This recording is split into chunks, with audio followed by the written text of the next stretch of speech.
నమస్కారం వార్తలకు స్వాగతం. ముందుగా ముఖ్యాంశాలు. మాజీ మంత్రి కేటీఆర్ ప్రెస్ మీట్, పలు అంశాలపై వివరణ.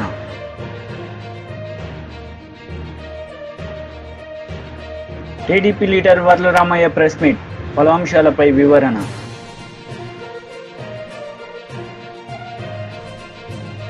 టీడీపీ పోలిట్ బ్యూరో సభ్యులు వర్ల రామయ్య మీడియా సమావేశం నిర్వహించారు. ఈ సందర్భంగా సీఎం జగన్ రెడ్డిపై మండిపడ్డారు. సునీల్ కుమార్ అనే అధికారి ఎంపీ, చట్టబద్ధంగా ఎంపికైన ఎంపీని కాళ్ళకు కొడితే, చట్టబద్ధంగా దుర్మార్గంగా ఎవరిని కాదంటే అతను మొన్న కూడా చూశారు, ఎవరో మొగుడి పిల్లల కేసు కూడా డబ్బులు తీసుకొని ఎఫ్ఐఆర్ కట్టారట సునీల్ కుమార్ చెబుతూ ఉన్నారు. అటువంటి అధికారిని వీఆర్లో పెడితే అతని ఆత్మగౌరవం మీద పాశవిక దాడా, ఆటవిక దాడా? What is this nonsense? Group 1 పరీక్షల కుంభకోణంలో మెరిట్ విద్యార్థుల భవిష్యత్తును నాశనం చేసి ఇనప పాదాల కింద తొక్కేసిన ఐఏఎస్ని వీఆర్లో పెడితే మీకు ఇది ఆటవిక దాడిలా కనపడిందా? పాశవిక దాడిలాగా కనపడిందా? ఐఏఎస్ ఆఫీసర్ ఆ ఏపీపీఎస్సి నిరుద్యోగుల జీవితాలతో ఆడుకున్నాడు. అతను ఆడుకున్న ఆ దుర్మార్గుడైన ఐఏఎస్ ఆఫీసర్ని వీఆర్లో పెడితే నీకు పాపం అనిపించిందా? చంద్రబాబు గారు కాబట్టి వీఆర్తో పోనిచ్చాడు ఆయన. వీళ్ళందరూ కూడా సస్పెండ్ చేయండి, మేము సస్పెండ్ చేయమని అడిగాం. ఈ అధికారులందరూ కూడా they deserves to be suspended. Criminal కేసులు రిజిస్టర్ చేయాలి వీళ్ళందరి మీద. అంతటి ఘనా పార్టీలు వీరు.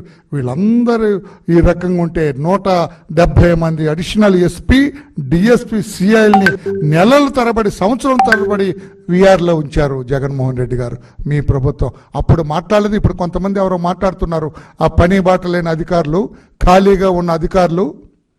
జగన్మోహన్ రెడ్డి గారి మోచేతి నీళ్లు గతంలో తాగిన కొంతమంది, నాకేం భయం, ఎప్పుడు తాగారు, ఎక్కడ తాగారు అని కూడా చెప్పగలను గట్టిగా మాట్లాడితే.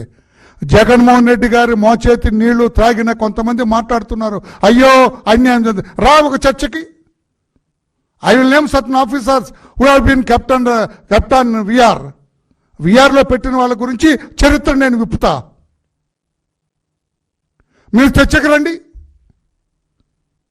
ప్రభుత్వం ఇంకా ఈ అవినీతి అధికారుల పట్ల ఇంకా ఉదాసీనతగానే ఉంది. చంద్రబాబు గారు ఇంకా వీళ్ళ పట్ల దయతోటే ఉన్నాడు ఆయన, అంతేగాని వేరే కాదు అని చెప్పి కూడా నేను తెలియచేస్తూ ఉన్నాను. నేను ఇంకొకటి చెబుతాను. జగన్ దుర్మార్గానికి, దురాఘాతాలకి బలైన ఉన్నతాధికారులు కొందరు గురించి చెబుతాను. అత్యంత నిబద్ధత కలిగిన ముద్దాడ రవిచంద్ర గారిని 2023 నుంచి ఎన్నికలు అయ్యే వరకు కూడా పోస్టింగ్ అవ్వకుండా వెయిటింగ్లో పెట్టారు. దీని మీద మాట్లాడలేదేం సార్ మీరందరూ? ఇది పాశవిక క్రీడలాగా కనిపించలేదా జగన్మోహన్ రెడ్డి మీకు? నీతిపరుడైన శ్రీనరేష్ ఐఏఎస్ గారికి పోస్టింగ్ ఇవ్వకుండా వేధించటం అరాచకం కాదా? 2019లో మీ ప్రభుత్వం ఏర్పడిన తర్వాత యూపీ కేడర్కు చెందిన రాజమౌళి ఐఏఎస్ గారు 14 నెలలు అతను వెయిటింగ్లో పెట్టారు. చివరి 7 రోజుల ముందు పోస్టింగ్ ఇస్తే తర్వాత డెప్యుటేషన్ అయి పాపం యూపీకి పరిగెత్తారు ఆయన. అది ఆటవిక చర్య కాదా? అప్పుడు మాట్లాడలేదేం? అప్పుడు మీ నోరు పెగలేదేం? స్వరంజిత్ సేన్ గారు, ఇంకొక ఎవరైనా రిటైర్డ్ ఐఏఎస్ అన్న కృష్ణారావు గారు, అప్పుడు మీ నోళ్ళు పెగలేదే? ఇప్పుడు ఏదో జగన్మోహన్ రెడ్డి గారి టీంకి ఏదో బాధ కలిగిందని మీరెక్కువ బాధపడుతూ ఉన్నారు. వై? అప్పుడు ఏమైంది మీ నోరు? What is this non sense అని అడగలేదేమి జగన్మోహన్ రెడ్డి గారిని? విజయసాయి రెడ్డి అంటే A2 అత్యంత నేర చరిత్ర కలిగిన విజయసాయి రెడ్డి ఎంపీ అండి. ఎంపీ బాగా పరిచయాలు ఉన్నాయి రాష్ట్రంతో ఆయనకి. వైజాగ్ అంటే బాగా గుర్తొస్తాడు ఆయన. ఆయన్ని కలిసి ఆయన్ని ప్రసన్నం చేసుకుంటే తప్ప సతీష్ చంద్ర అనే ఒక సీనియర్ ఐఏఎస్ ఆఫీసర్కి పోస్టింగ్ రాలేదు. అప్పుడు మాట్లాడలేదేం? సతీష్ చంద్రకి ఎందుకు పోస్టింగ్ ఇవ్వలేదు అని అడగలేదేమి? మాజీ మంత్రి కేటీఆర్ మీడియా సమావేశం నిర్వహించారు. ఈ సందర్భంగా పలు అంశాలపై ఆయన మాట్లాడారు. దాని నుంచి అటెన్షన్ డైవర్ట్ చేయడానికి ఇవాళ ఈ రకమైన విన్యాసాలు చేస్తున్నారని నేను అనుకుంటా ఉన్నా. రేవంత్ రెడ్డి కాంగ్రెస్ పార్టీ చెప్పిన ఈ రుణమాఫీ ఏదైతే ఉందో ఇది స్వతంత్ర భారత చరిత్రలోనే అతి పెద్ద ద్రోహం రైతులకి. మేనిఫెస్టోలో మాట ఇచ్చి డిసెంబర్ 9 నాడే 2 లక్షల రుణమాఫీ అని చెప్పి చేసిన అతి పెద్ద మోసం ఈ రుణమాఫీ. ఒక దారుణమైన దగ, ఒక మాయ. రైతన్నలతో ఒక క్రూరమైన పరిహాసం ఆడిన మరి పరిస్థితి ఈరోజు కాంగ్రెస్ పార్టీది. ఒక మాటలో చెప్పాలంటే అడ్డగోలు ఆంక్షలు, అర్థం లేని షరతులు, కొర్రీలు, కూతలు, కోతలు, మొత్తంగా చెప్పినట్టయితే అన్నదాతలను నిండా ముంచిన పరిస్థితి ఈ రుణమాఫీ ద్వారా. అర్హులైన ఎన్నికలకు ముందేం చెప్పారు? డిసెంబర్ 9 నాడు వీడియో మీరు అందరూ చూసే ఉంటారు, మళ్ళీ చూపెట్టి నేను మీకు బోర్ చేయను, సోషల్ మీడియా అంతా తెలుసు. డిసెంబర్ 9 నాడు ఒకటే రోజు ఒకటే సంతకంతో అర్జెంటుగా 2 లక్షల రుణమాఫీ చేస్తా అని చెప్పింది రేవంత్ రెడ్డి. ఒకే సంతకంతో, సింగిల్ స్ట్రోక్లో. రెండో మాట ఏమన్నారు ఆయన? నిన్న మొన్నటిదాకా కేసీఆర్ గారు ₹1,00,000 రుణమాఫీ ఏదైతే చేసినారో ఆ రుణమాఫీ పొందిన వాళ్ళు కూడా మీరు అర్జెంటుగా బ్యాంకుకు పోండి, వెంటనే 2 లక్షలు తెచ్చుకోండి, నేను వస్తున్నా, డిసెంబర్ 9 నాడు రుణమాఫీ చేస్తున్నా అని చెప్పిందే రేవంత్ రెడ్డి గారు. అయితే ఈ 2 లక్షల రుణమాఫీ అనే మాట వచ్చినప్పుడు చాలామంది మిత్రులు, రైతులు కానీ, జర్నలిస్టులు కానీ చాలామంది ఆలోచన చేసినారు, 2 లక్షల రుణమాఫీ అంటే ఎంత అవుతుంది, ఎంత అవుతుంది అన్నప్పుడు ఇదే రేవంత్ రెడ్డి గారు చెప్పారు. అది కూడా వీడియో ఉంది, మీకు కావాలంటే ప్లే చేస్తా. 40,000 కోట్ల రూపాయలు. ఏ పాటిదయా 40,000 కోట్లు? ఒక్క సంవత్సరం నేను కడుపు కట్టుకుంటే చాలు 40,000 కోట్లు అనాయాసంగా కట్టేస్తా. ఇది ఆయన నోట్లోంచి వచ్చిన మాట, కావాలంటే మీకు ప్లే చేసి చూపెడతా. ఒక్క సంవత్సరం నేను కడుపు కట్టుకుంటే, అవినీతికి పాల్పడకపోతే, ఆయన అన్నమాట రేవంత్ రెడ్డి, మీకు పంపిస్తా కావాలంటే అందరికీ. ఒక్క సంవత్సరం కడుపు కట్టుకుంటే 40,000 కోట్లు అట్ట కట్టేయచ్చు అనాయాసంగా. ఇది ఆయన చెప్పిన మాట. దాని పర్యవసానంగా పేపర్లు రాసింది ఆనాడు. ఏం రాశారు? ఇది సాక్షి పత్రిక. 40,000 కోట్ల రూపాయలతో రుణమాఫీ.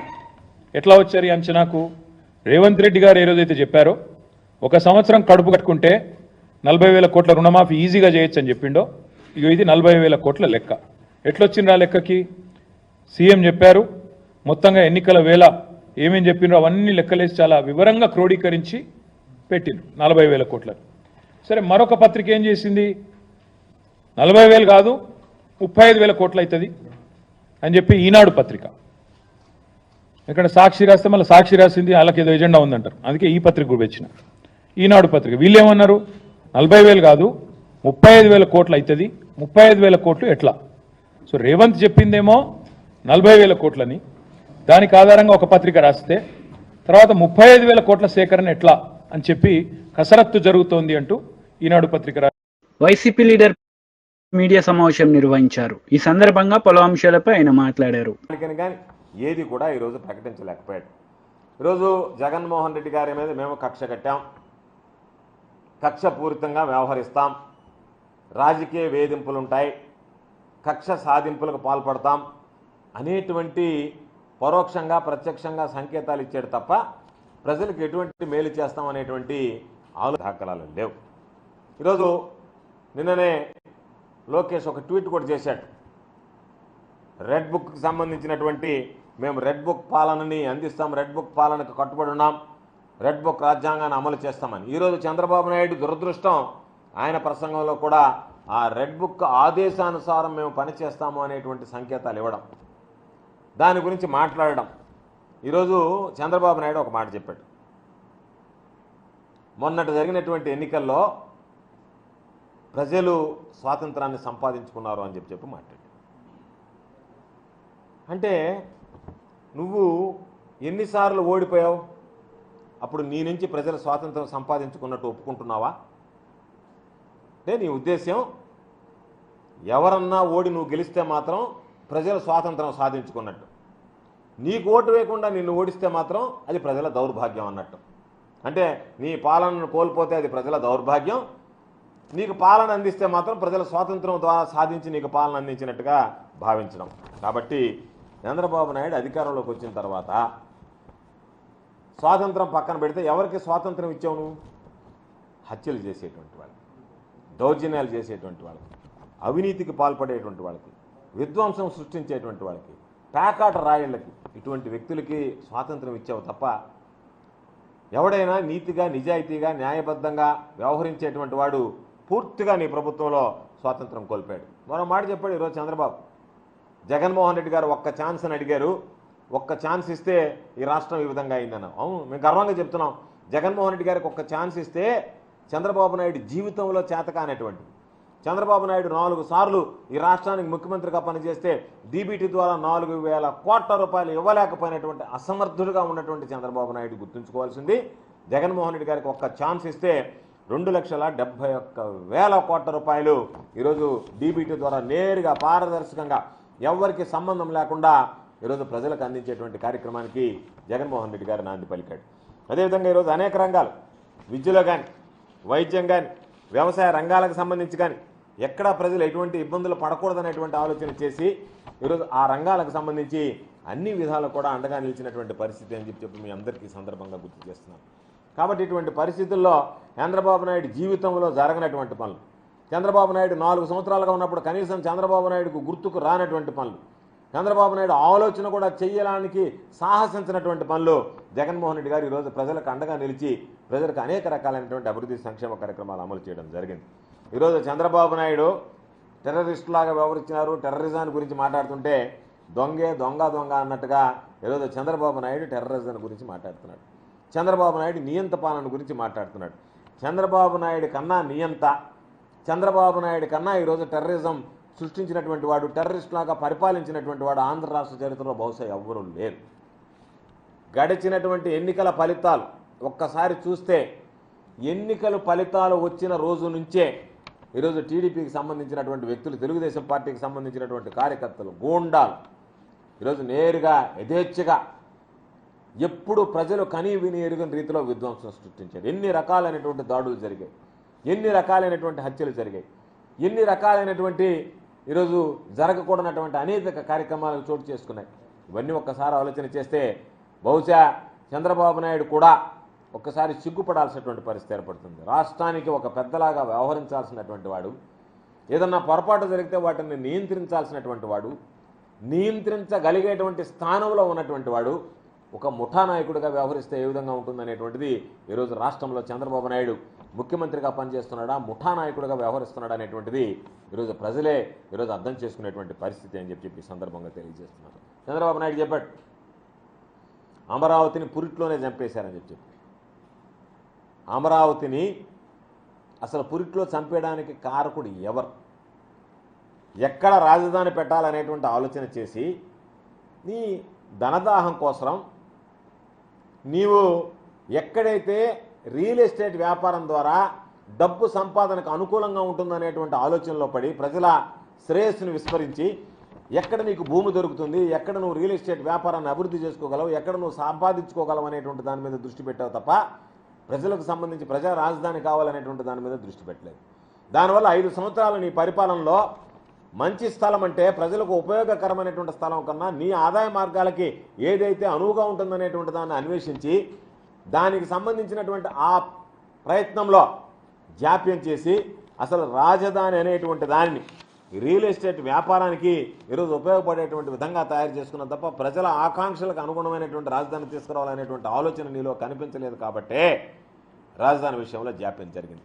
కాబట్టి అమరావతికి సంబంధించి పురిట్లో చంపేసింది ఎవరు అంటే ఆ ఆలోచన రాకముందే, దాన్ని రానివ్వకముందే నిస్వార్థ ప్రయోజనాల కోసం రాష్ట్ర ప్రజల ప్రయోజనాలను తాకట్టు పెట్టావు. కాబట్టే ఈరోజు బీజేపీ లీడర్ మీడియా సమావేశం నిర్వహించారు. ఈ సందర్భంగా పలు అంశాలపై ఆయన మాట్లాడారు.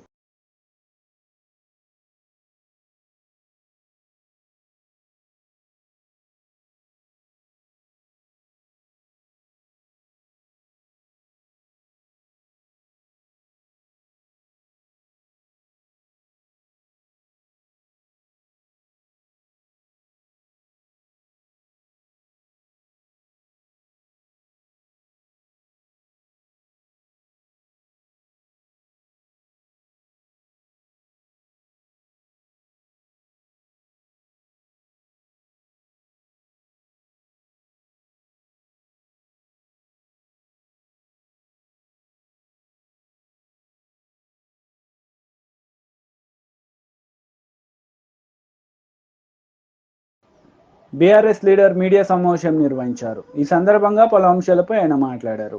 రుణమాఫీ చేసినటువంటి విషయాన్ని ప్రజల్లోకి బలంగా బీఆర్ఎస్ పార్టీ తీసుకొని పోతుంది అనేటటువంటి భయంతో ఈ విషయం నుంచి ప్రజల దృష్టిని మరల్చాలనేటటువంటి కుట్రతోనే రేవంత్ రెడ్డి నిన్న ముఖ్యమంత్రి హోదాలో ఉన్నటువంటి వ్యక్తి మాట్లాడకూడని భాష నిన్న కేసీఆర్ గారి గురించి, హరీష్ రావు గారి గురించి మాట్లాడి, అంతేకాకుండా గతంలో యాసంగి సీజన్లో రైతు బంధు కొంతమందికి మాత్రమే ఇచ్చారు ఈ రాష్ట్రంలో. తర్వాత మొన్న వానాకాలం సీజన్లో రైతు భరోసా అసలు మొదలే పెట్టలేరు. తర్వాత నెక్స్ట్ యాసంగి సీజన్కి సంబంధించి కూడా రైతు భరోసా మొదలు పెట్టరు అన్నటువంటి గ్యారంటీ లేదు. కాబట్టి ఎక్కడ బీఆర్ఎస్ పార్టీ ప్రధాన ప్రతిపక్షంగా ఈ సందర్భంలో గతంలో నుంచి మేము మాట్లాడుతున్నాం, మళ్ళీ ఇప్పుడు కూడా చాలా బలంగా రైతుల పక్షాన రైతు భరోసా ఖచ్చితంగా తెలంగాణ రైతాంగానికి మీరు మాటిచ్చినట్టుగా, హామీ ఇచ్చినట్టుగా దాన్ని నెరవేర్చాలని చెప్పి మేము ఎక్కడ అడుగుతాము అనేటటువంటి దాంట్లో నుంచే నిన్న రేవంత్ రెడ్డి విషయాలన్నింటినీ డైవర్ట్ చేసి ఈ తిట్ల దండకాన్ని అందుకున్నాడు.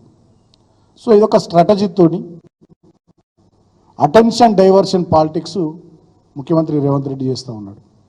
ఫ్రస్ట్రేషన్లో మాట్లాడుతున్నాడు, ఆగమాగమై మాట్లాడుతున్నాడు. ఆయన భాష మీదనే, ఆయన తిట్ల మీదనే ప్రజలు చర్చించుకునేటట్టుగా, అసలు విషయాలు పక్కకు పోయి వెనుకకు పోయి ఈ తిట్ల గురించి మాట్లాడుకునేటట్టుగా, ఈ పరస్పర ఆరోపణలు ప్రత్యారోపణల గురించి తెలంగాణ సమాజం, మీడియా, సోషల్ మీడియాలో చర్చలు జరిగేటట్టుగా ఒక కుట్రపూరితంగా ఆయన చేసినటువంటి వ్యాఖ్యలు నిన్న. కాబట్టి డెఫినెట్గా నువ్వు ఎన్ని కుట్రలు చేసినా, ఎంత ఇష్టం వచ్చినట్టుగా నువ్వు మాట్లాడినా, రేవంత్ రెడ్డి నీ బండారం బయటపడ్డది.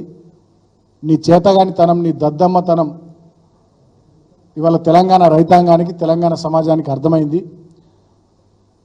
మొత్తం రుణమాఫీ పేరిట తెలంగాణ రైతులను నువ్వు ఏ రకంగా దోకా చేసినావు, ఏ రకంగా దగా చేసినావు, ఏ రకంగా మోసం చేసినావు. ఇవాళ 15 ఆగస్టు నాటికే 2 లక్షల రూపాయల రుణమాఫీ మొత్తం తెలంగాణ రైతాంగానికి చేసేస్తామని చెప్పి అనేక రకాలుగా దాంట్లో కోతలు పెట్టి కేవలం కొద్ది మందికి చేసి మొత్తం చేసిన అని చెప్పి పేపర్ యాడ్లు ఇచ్చుకున్నప్పటికీ కూడా నేను నమ్మే పరిస్థితుల్లో తెలంగాణ సమాజం లేదు అని చెప్పి, ఒక మోసగాని చేతికి ఇవాళ రాష్ట్రం పోయిందని చెప్పి, ఒక ద్రోహుని చేతికి ఇవాళ రాష్ట్రం పోయిందని చెప్పి, ఒక దగాకోరు చేతికి, ఒక రైతు వ్యతిరేకి చేతికి ఇవాళ రాష్ట్రం పోయిందని చెప్పి తెలంగాణ సమాజం, తెలంగాణ రైతాంగం బాధపడే పరిస్థితి ఇవాళ తెలంగాణలో తీసుకొచ్చినావు.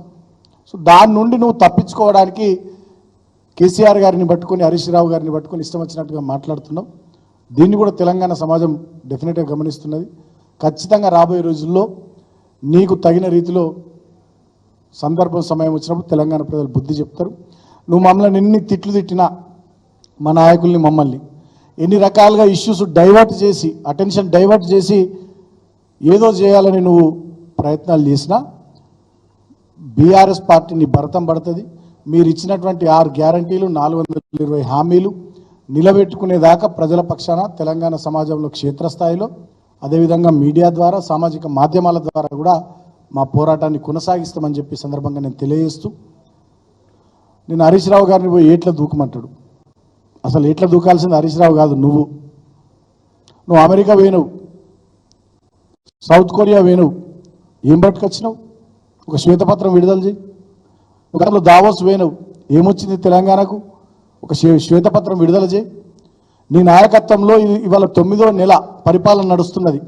ఏ ఒక్క వర్గమన్న తెలంగాణలో సంతోషంగా ఉన్నదా రేవంత్ రెడ్డి? గురుకులాల్లో మా హయాంలో గురుకులాలు ఎట్లా వరదిలినాయి బీఆర్ఎస్ పార్టీ ప్రభుత్వంలో, ఇవాళ గురుకులాల పరిస్థితి ఏంది? ఇవాళ నిరుద్యోగుల పరిస్థితి ఏంది? అదేవిధంగా ఇవాళ ఉద్యోగులు జేఏసీ ఏర్పాటు చేసుకుని మళ్ళా పోరుబాట పట్టిర్రు. వాళ్ళ డిఏల కోసం, వాళ్ళ ఐఆర్ కోసం, వాళ్ళ పిఆర్సీ కోసం, వాళ్ళ ఫిట్మెంట్ కోసం మళ్ళా పోరాట బాట ఉద్యోగులు పట్టిర్రు. రైతాంగం అంతా ఇవాళ కరెంటు చక్కగా వస్తలేదు, నీళ్లు చక్కగా వస్తలేవు, రుణమాఫీ జరుగుతలేదు, రైతు భరోసా లేదు, పంటలు కొంటలేరు, ఊళ్ళల్లో చాలా ఇబ్బందికరమైనటువంటి పరిస్థితి ఉందని చెప్పి రైతాంగం అంతా ఆందోళనలో ఉన్నారు. మా టీడీపీ లీడర్ మీడియా సమావేశం నిర్వహించారు. ఈ సందర్భంగా పలు అంశాలపై ఆయన మాట్లాడారు. ఆయన విగ్రహాన్ని వీళ్ళు రాజకీయానికి వాడుకుంటా ఉన్నారు. ఆయన విగ్రహాలకి వైసీపీ రంగులేసినప్పుడు ఈ నాయకులు ఏమయ్యారు?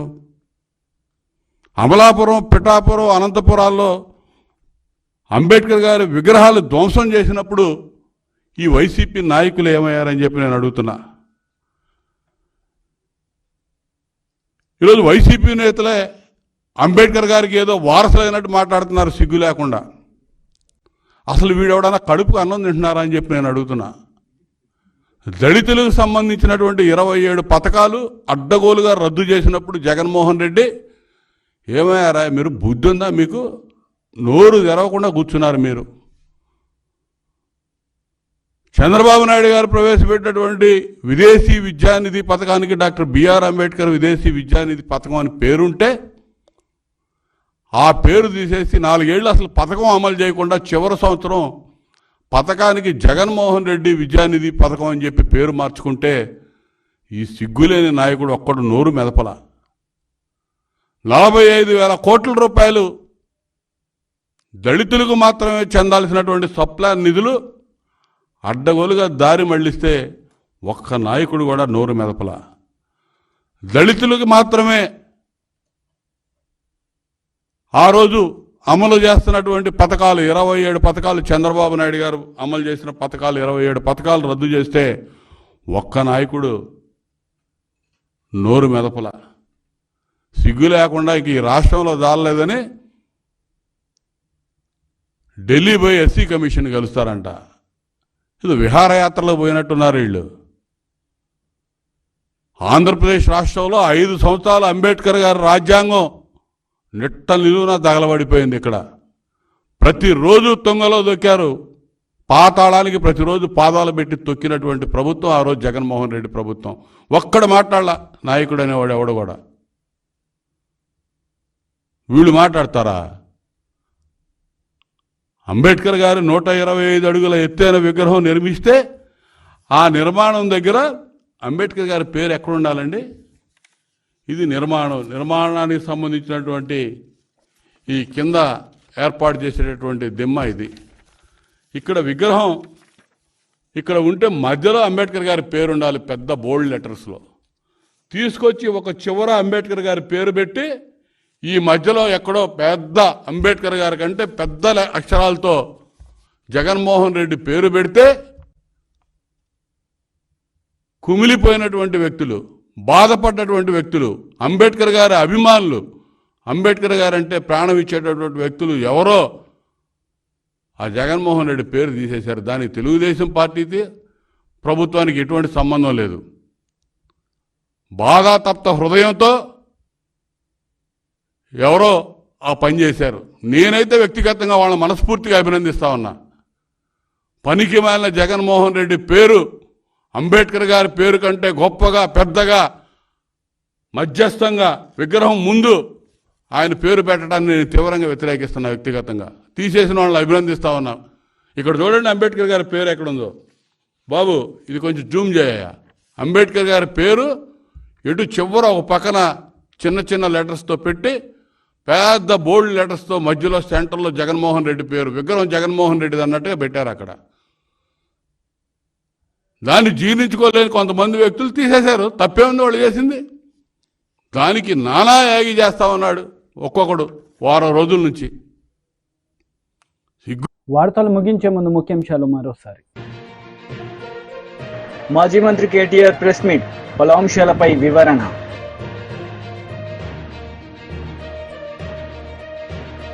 TDP leader Varla Ramaiah press meet, పలు అంశాలపై వివరణ.